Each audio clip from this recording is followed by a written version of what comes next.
자기 집에 가 집에 남자를 들여. 아니 그냥 라면 먹고 가신 거야. 쫄면도 아니고 짜장면도 아니고 라면! 화학 첨가물 가득한 인스턴트 식품 먹고 가라는 게 그렇게 심오한 뜻을 가졌다.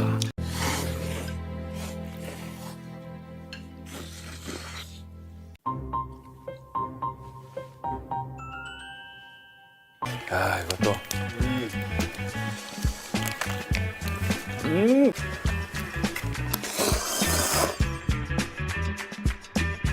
근데 임주영이 너 곤란할 때 도와줬다는 건 무슨 말이야?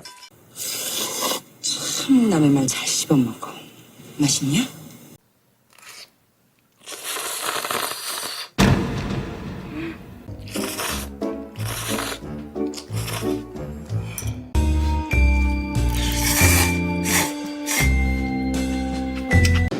잔치 2개.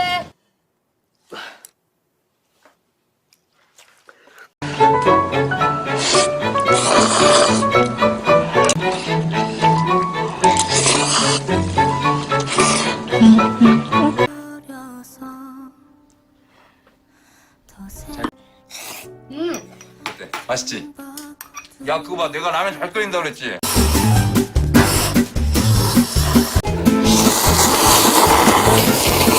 언니가 왕뚜껑 박스로 먹게 해줄게.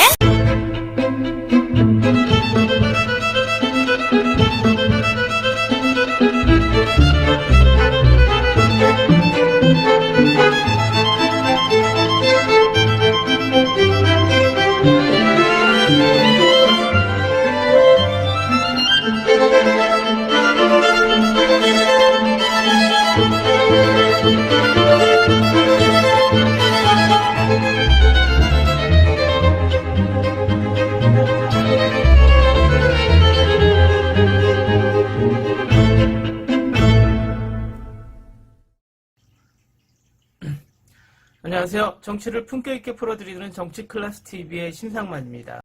오늘은 인도 힌두스탄 타임스에 올라온 한류 메이드 인 코리아, 인도에서 엄청나게 사랑받는 K-드라마, K-팝, K-뷰티, K-요리부터 한국어 등 인도에서 한류 열풍이란 제목의 칼럼을 소개하겠습니다. 한류 초창기에는 해외 한류 소식 보도를 한국의 매체에서 직접 취재해서 간접적인 방법으로 뉴스를 만들었습니다. 그래도 그 당시에는 우리나라 문화를 해외에서 관심을 가진다는 자체가 엄청나게 뿌듯했습니다. 그러나 현재에는 한국의 뉴스 매체가 해외의 한류 열풍을 취재하는 단계가 아니라 한류가 유행하는 그 지역의 뉴스 매체가 스스로 한류 열풍 뉴스를 쏟아내는 상황을 맞이하고 있습니다. 이 현상은 현재 뉴스 매체가 한뉴스를 내보내도 클릭률이 높고 그만큼 구독자를 만들 수 있다는 생각이기 때문에 얼마나 한류가 그 지역에 유행하고 있는지를 알 수 있는 간접적인 증명이기도 합니다. 인도는 조만간 중국을 제치고 인구 1위를 찍을 것이 확실하고 아직까지 개발 단계이고 미국과의 관계를 밀접하게 가지고 있기 때문에 향후 중국보다 발전 가능성이 더 높이 평가되고 있어서 한국과의 무역관계도 지속적으로 늘어날 것으로 예상되는 나라입니다. 그런 인도에서의 한류 열풍을 자신들의 언론을 통해서 전한다는 것이 고무적인 일이라고 생각되며 그 취재 내용 또한 한류의 한 부분만이 아니라 다방면에서 한류 열풍이 일어난다는 내용이 흥미롭습니다. 지금부터 그 내용을 소개해 드리겠습니다. 2019년 12월 토리사스에는 친구의 추천으로 한국에서 가장 인기 있는 배우 중 한 명인 이민호가 출연하는 컬트 한국 드라마 상속자들을 보기 시작했습니다. 방송이 끝나면 자연스럽게 사랑의 불시착으로 전환했습니다. 라는 컨텐츠, 이 드라마가 제작된 방식, 문화에 놀랐습니다.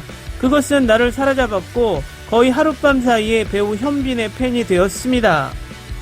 결국 팬데믹 락다운이 발생했고 결국 한국 프로그램을 50개 이상 시청하게 됐다고 말했습니다. 뭄바이에 거주하는 아트 매니저인 센은 K-드라마 세계에서 영감을 받은 한국 문화에 대한 사랑으로 인해 사업을 시작하게 되었고 이를 통해 뭄바이 전역에서 집에서 만든 한국 음식을 요리하고 배달하기 시작했습니다. 봉쇄 기간 동안 한국 음식에서는 선택권이 없었습니다. 나는 연구를 시작했고 내 소셜 계정에 레시피를 게시했고 이것이 결국 한국 음식 사업으로 이어졌습니다.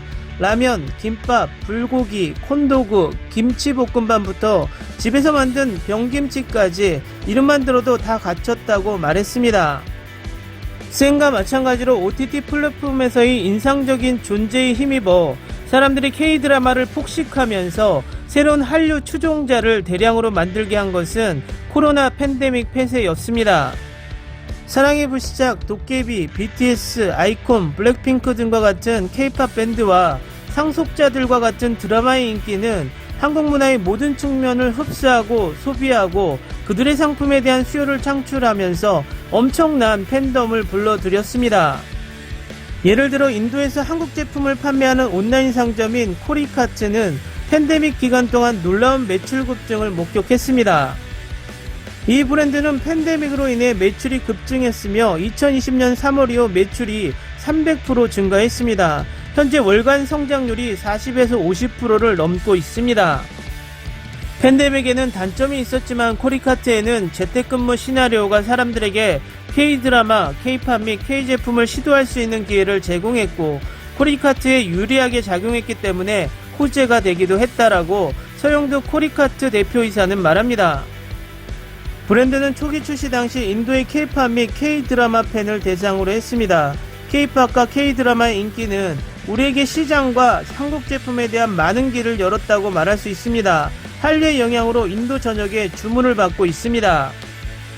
델리, 뭄바이, 벵가룰루 같은 도시 외에도 찬디카르, 자이푸르와 같은 소도시 및 아쌈, 트리푸라, 미조람, 시킴, 메갈라야, 나가랜드, 아루찰라와 같은 동북부 지역에서 주요 소비 패턴을 보았습니다. 한국 문화와 K-팝과 함께하고 있다고 말합니다. 시장조사 업체 유로모니터가 실시한 설문조사에 따라 인도 상공부에 따르면 2020년 락다운 이후 인도에서 한식 소비 증가는 K-드라마 및 K-팝 시청률과 상관관계가 있을 수 있습니다. 인도에서 한국 라면은 2020년 양적으로 162% 성장했으며 2021년에는 178% 성장할 것으로 예상됩니다. 2020년 코비드19로 인한 폐쇄는 전설적인 한국 음악 밴드뿐만 아니라 여러 비디오 스트리밍 플랫폼에서 볼 수 있는 드라마를 통해 인도에서 한국 문화의 인기와 수용을 가속화했습니다. 한국 식품 수출은 아시아 유명인들의 SNS 게시물과 영화 기생충의 인기에 힘입어 사상 최대치를 경신했고 K-팝, K-무비, K-드라마의 열풍으로 널리 시작되었던 것이 팬 문화, 특히 국내 도시 젊은이들 사이에서 싹트고 있습니다.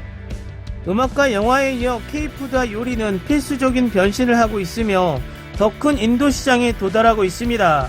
K-요리는 특히 소셜미디어에서 먹방과 같은 푸드 챌린지의 형태로 열광하고 있습니다라고 황일용 인도 한국문화원 원장이 말했습니다. 한국 음식을 판매하는 레스토랑과 온라인 음식 쇼핑 플랫폼은 수년 동안 인기를 얻었지만 한국의 프라이드 치킨, 한국식 라면, 김치, 김밥, 김치찌개와 같은 요리에 대한 한국 콘텐츠의 온라인 소비에 현지 문의가 1차 폐쇄 이후 쇄도하기 시작했습니다. 칼럼 잘 보셨나요? 한국 매체가 아니라 인도 매체에서 한국의 한류 열풍을 엄청난 디테일로 소개하고 있습니다. 인도는 발리우드라 불리면서 세계에서 유일하게 한국과 더불어 할리우드 문화의 영향력에서 자체 문화를 지킨 나라입니다. 이런 문화의 자부심이 강한 인도에서 한류 열풍, 그것도 K-팝, K-드라마뿐만 아니라 한국의 먹거리까지 인기가 있다니 기분 좋은 소식입니다. 다른 매체를 살펴보면 인도는 종교적인 문제 때문에 지역마다 일부러 한류의 유행을 반기는 속사정도 있다고 하니 어찌되었던 지금 중국이 열심히 맡고 있는 한류 시장을 더 미래 가치가 있는 인도로 옮겨가며 다양화되는 것은 한국 입장에서는 엄청나게 가치 있는 소식입니다. 앞으로도 인도뿐만 아니라 전 세계적으로 한류가 계속해서 뻗어나가길 정치클래스TV는 바랍니다. 여기까지 하겠습니다. 오늘도 강화된 사회적 거리두기 꼭 실천합시다. 여러분의 구독과 좋아요는 저에게 큰 힘이 됩니다. 항상 시청해 주셔서 고맙습니다.